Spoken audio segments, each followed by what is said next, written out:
Assalamualaikum warahmatullahi wabarakatuh. Apa khabar semua? Baiklah, saya harap semua berada dalam keadaan sihat walafiat di samping keluarga masing-masing. Hari ini kita akan sambung pelajaran kita minggu lepas, okey, yang bertajuk Alam Ceria Hidup Sejahtera di bawah bidang adab. Sebelum kita mulakan pelajaran kita, jom sama-sama kita menadah tangan membaca doa. Bismillahirrahmanirrahim. Allahumma aftah alaina hikmataka wansyur alaina min khazaini rahmatika ya arhamar rahimin. Rabbi shrah li sadri wa yassir li amri wahlul 'uqdatam min lisani yafqahu qawli. Amin. Baiklah anak-anak semua. Belajar tajuk tentang menjaga alam sekitar, kan? Kita dah belajar tentang pengertian alam sekitar, iaitu dia ada memelihara dan memulihara alam sekitar. Kita dah baca dalil nakli, iaitu dalil dari surah Al-Qasas ayat. Dan hukum menjaga alam sekitar berdasarkan dalil nakli yang diberi adalah wajib. Seterusnya, kita dah belajar adab memelihara dan memelihara alam sekitar, iaitu cara kita menjaga udara, air, dan perkara-perkara lain yang kita perlu buat seperti sentiasa menjaga kebersihan, membuang sampah di tempat yang betul, mempunyai kesedaran tentang menjaga alam sekitar kita. Dan juga kita dah belajar bagaimana cara untuk memelihara alam sekitar. Hari ini kita akan masuk kepada subtopik yang baru, iaitu kepentingan memelihara dan memulihara alam sekitar yang menepati syarak. Kepentingan memelihara dan memulihara alam sekitar terbahagi kepada 3 kategori. Yang pertama, individu. Yang kedua, masyarakat. Yang ketiga, negara. Kita pergi tengok satu persatu. Kepentingan memelihara dan memelihara dari sudut individu. Individu maksudnya diri kita sendiri. Apa yang kita dapat kalau kita menjaga alam sekitar? Yang pertama, kita akan mendapat keberkatan hidup. Sebab apa? Sebab kita melakukan perintah Allah. Yang kedua, menikmati suasana kehidupan yang sihat. Apabila alam kita bersih, kita akan dapat udara yang segar dan badan kita pun sihat. Yang ketiga, menyemai rasa syukur dengan nikmat alam sekitar. Dan yang keempat, memupuk perasaan tanggungjawab terhadap kurniaan alam sekitar. Kita akan rasa bertanggungjawab untuk menjaga dan melindungi alam sekitar. Seterusnya, kepentingan memelihara dan memelihara alam sekitar dari sudut masyarakat. Masyarakat kita. Apa terjadi kepada masyarakat kita kalau kita jaga alam sekitar? Yang pertama, kita dapat apa?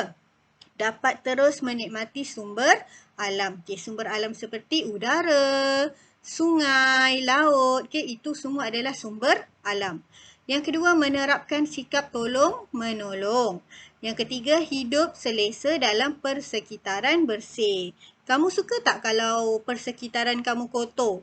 Kalau kamu keluar je ada bau yang, keluar daripada rumah je ada bau yang tak best.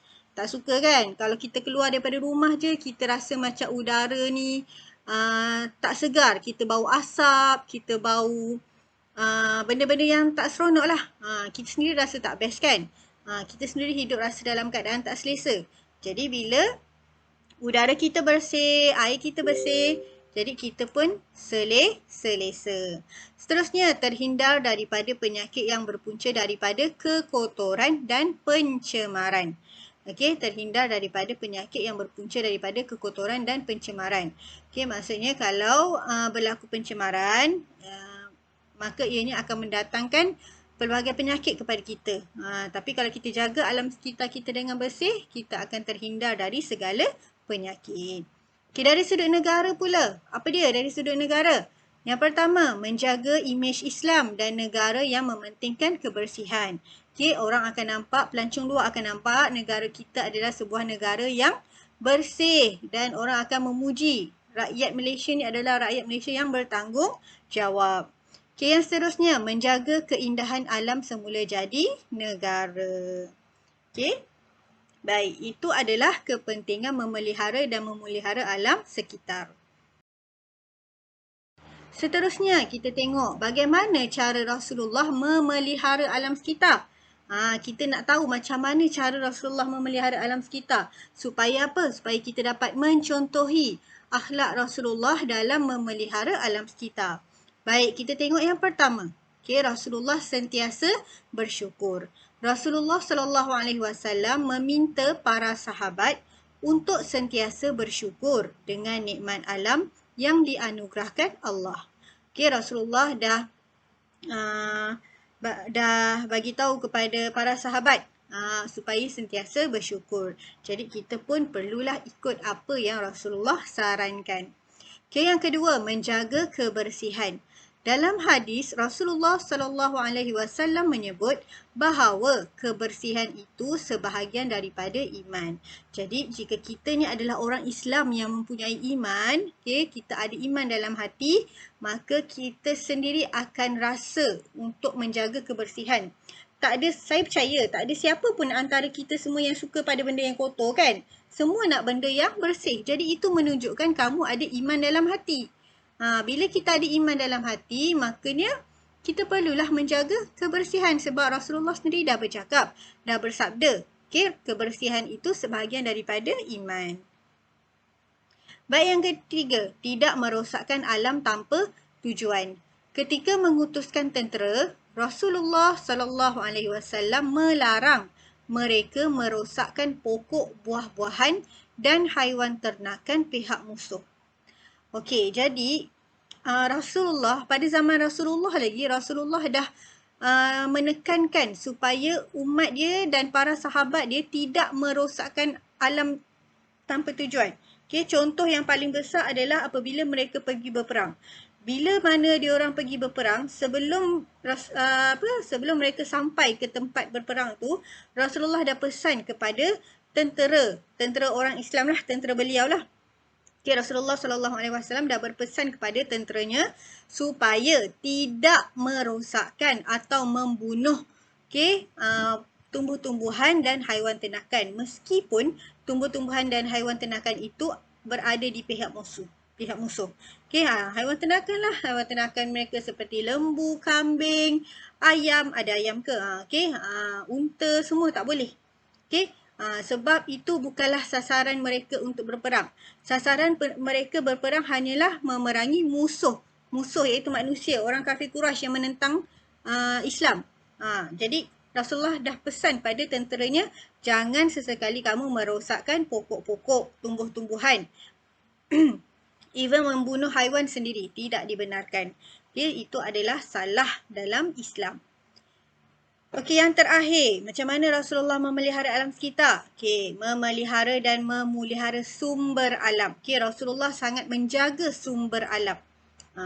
Rasulullah SAW memberitahu bahawa antara perkara yang dilaknati Allah termasuklah membuang air besar di tempat sumber air, di tempat laluan awam dan di tempat berteduh. Okey, saya ulang semula. Rasulullah SAW memberitahu bahawa antara perkara yang dilaknati Allah termasuklah membuang air besar di tempat sumber air, di tempat laluan awam dan di tempat berteduh. Okey, Rasulullah dah memberitahu bahawa Allah melaknat. Okey, bila maksud dilaknati Allah ni ialah Allah melaknat. Okey, Allah murka kepada orang yang membuang air besar di tempat sumber alam. Di tempat sumber air. Sumber air maksudnya apa? Sungai, laut, pantai. Okay? Dia buang air besar dekat sungai. Dia buang air besar dekat pantai. Contoh. Tak boleh. Okay? Tak boleh buang air besar di sumber air. Sebab benda tu akan menyebabkan berlakunya pencemaran air. Bila berlaku pencemaran air, kita mendapat air yang tidak bersih. Okay, ataupun kita buang air besar di tempat laluan awam. Kita buang air dekat tepi jalan. Macam dah tak ada tandas pula kan, nak buang air kat tepi jalan. Ataupun tempat berteduh. Contoh dekat tempat perhentian bas. Kan tempat tunggu bas, awak buang air kat situ. Tak boleh. Allah sangat murka dan Allah melaknat perbuatan tersebut. Jadi jangan sesekali kita buat. Baik. Itu sahaja untuk hari ini. Saya harap kamu semua boleh teruskan ulang kaji dan saya ucapkan selamat bercuti. Okay, besok kita akan bercuti sehingga hari Ahad. Jangan lupa siapkan tugasan yang diberi. Selamat belajar dan terima kasih. Assalamualaikum warahmatullahi wabarakatuh.